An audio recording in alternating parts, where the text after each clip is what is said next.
സംഭാവനകൾ തൻ്റെ ജീവിതം കൊണ്ടും തൻ്റെ എഴുത്തുകൊണ്ടും നൽകിയ എഴുത്തെന്ന് പറഞ്ഞാൽ അത് വളരെ വിശാലമായിട്ടുള്ള വളരെ വിവിധങ്ങളായ മേഖലകളിലെ എഴുത്ത് തന്നെയാണ്.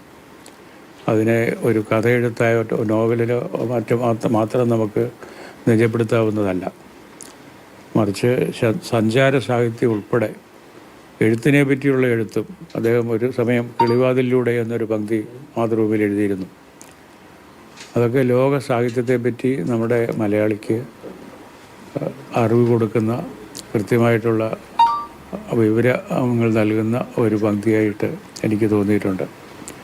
അത് അങ്ങേയറ്റം വായനക്കാരെ ഏറ്റവും അധികം ശ്രദ്ധിച്ച ഒരു പങ്ക്തി കൂടിയായിരുന്നു.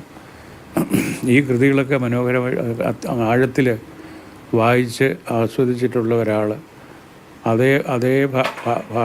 അതിന് യോജിച്ച ഭാഷയിൽ തന്നെ അത് എഴുതി നമ്മളെ മലയാളിയെ ബോധിപ്പിച്ച ഒരു പ്രതിഭയായിരുന്നു എം ടിയുടേത്.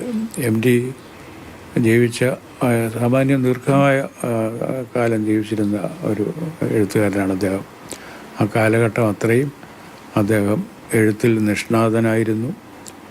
അതുപോലെ തന്നെ പത്രാധിപരെന്നുള്ള നിലയിലും മലയാളത്തിൻ്റെ പല പുതിയ ധാരകളെയും സാഹിത്യത്തിലെ പല വിചാരധാരകളെയും